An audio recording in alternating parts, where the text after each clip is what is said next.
IQ. He understands the sport.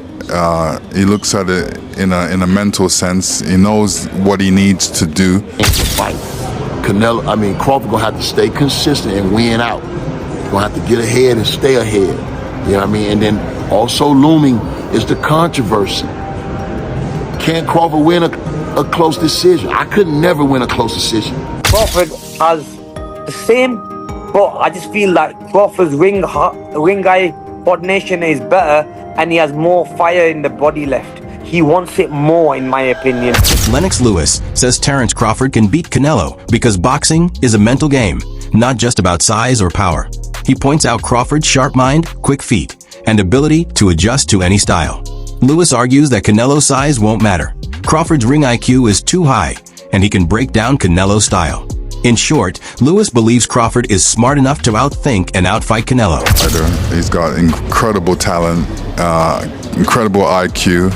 He understands the sport. He looks at it in a mental sense. He knows what he needs to do to stay at the top and be at the top. He moves very well. He's a very elusive mover, and his work rate is high. I won't ask you who's going to win the fight, because I know it's a question you've probably been asked a million times, but I will ask you, do you think this fight goes the distance, or do you think this fight ends inside the distance? Interesting. Really an interesting fight to look at. Coach Bernie says Terence Crawford is a different kind of beast. He's not just a good puncher. His timing and precision make his shots deadly, breaking down opponents who can't handle his power. Bernie argues that Canelo Alvarez, for all his accomplishments, has never faced a fighter with Crawford's mix of speed, accuracy, and natural strength. He even says Crawford's hands are like bricks, proof that his power is real even as he moves up in weight. I mean, a fight is always highly anticipated, and one this magnitude, you know what I'm saying? I think Canelo is hyped too, because, you know, they know that Bud brings a different element. And the guys that he been fighting is now superstars. Bud is a superstar. It's a mega fight.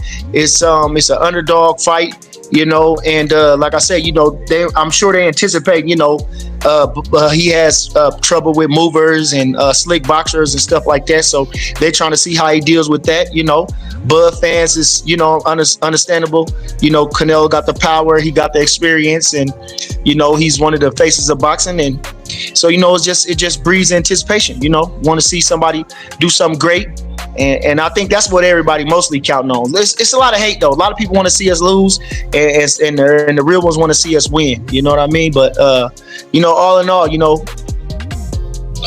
well, Bud Crawford just hits hard anyway. He got fucking bricks for hands. You know what I mean? He got baseball mitts. His hands is as big as a baseball mitt. So, you know, then he's a sharp puncher. So you got to understand that Canelo hasn't fought a sharp puncher. You know, them guys wasn't sharp punchers. Magia, Berlanga, the guys, they not sharp punchers. You know what I'm saying? So when you got a sharp, it's a difference with the speed and the velocity that they're coming with. You know what I mean? If you can understand that, the quickness of the punches, the sharpness of the punches, these guys, you can see all their punches coming.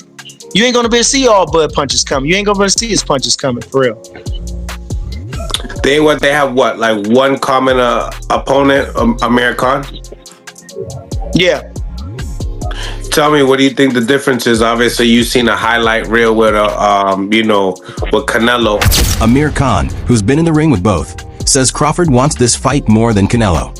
He respects Canelo's skills, but points out that Crawford's hunger and determination are on another level. According to Khan, Canelo has already been through years of wars at the top, and it shows. Meanwhile, Crawford is fresher, sharper, and more motivated. Khan believes that at this stage, it's not just about skill. It's about who's willing to sacrifice everything. And right now, that's Terence Crawford, not Canelo. Great timing, great feints, moves well, whereas Crawford has the same, but I just feel like Crawford's ring eye coordination is better, and he has more fire in the body left. He wants it more, in my opinion. Whereas Canelo, in that last fight against the Cuban guy he fought, he just seems to me that that fire has just gone.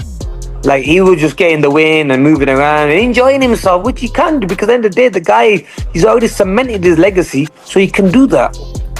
So yeah, I got Crawford winning that fight. And when you sparred him, when you were in the same camp with Bomac, What was it like? You have any good stories about, sparring him since you were an opponent?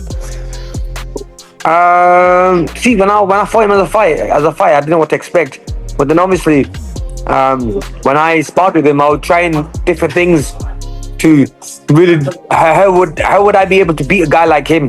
And I was working on different things, and the guy is very tricky. He's a guy that always keeps on adapting your style and also keep getting better and better as the fight goes on. So yeah, he's a very, very good fighter. I do like him because he came to my camp 2-3 times, drove up to spend like 2-3 weeks with me to just give me some advice and be there with me and run with me and train with me. And so yeah, that's why like them little things go a long way for me, and that's why I'll always support him and push him. Trainer Stephen Breadman Edwards isn't buying the hype around Canelo sparring Jaron Boots Ennis. He says it's a smart move for headlines, but sparring is nothing like a real fight. Fighters use sparring to test ideas, copy styles, or send messages, but it doesn't prepare you for the pressure of a real championship night under the lights. Edwards warns that Canelo working with Ennis is more about optics than actual preparation. In his eyes, it's a PR stunt to make it look like Canelo's ready for Crawford style. But when the bell rings, sparring experience won't save him. Job and don't do nothing in camp and then go look like $1 million in the fight. That's why fighters spend the kind of money they spend on sparring partners, because getting the look or stimulating the intensity of how a fight is going to be is how you prepare for a fight. And the most important part of camp is sparring. So it didn't make me say that Canelo was going to win the fight, but it did make me say, damn, he's taking this fight serious, and that's a real good look. I respect the fact that he went out and got the best possible sparring he could find for Crawford to win this fight. I even respect when he did it, because if he would have got Boots early in camp, Boots would have probably beat his butt. You know what I mean? When you first come to camp and you're not sharp. So he got him a few weeks in the camp where maybe, what's how many weeks left for the fight? About 3 weeks left for the fight. This usually your peak time. So he got him about 3 weeks left in the camp so he can handle the work. Because again, you've been up to Philly and you've seen the work. Boots don't have bad days in the gym. He stays in the gym all the time. Yeah. So like you could just get him off the streets and he'll go 10 or 12 rounds in the gym. He don't have bad days. I'm like, I'm not just bragging. I'm not bragging about a kid that I don't train or he's not my son. I'm just telling the truth. Like, I haven't seen him have like an off day in the gym in like 10 years. You know how sometimes a guy don't look good and you be like, oh, okay, he not doing his best. He really don't have them days. You know what I mean? And the crazy part about it is he does more than 3-minute rounds and he never sits down. Like, never. At the end of the day, opinions are split. Some see Canelo's experience as the key, while others believe Crawford's hunger and IQ will be too much. But one thing is clear. This fight has the boxing world fired up. Who do you think comes out on top, Canelo or Crawford? Drop your thoughts in the comments. And don't forget to like, share, and subscribe for more boxing breakdowns and debates.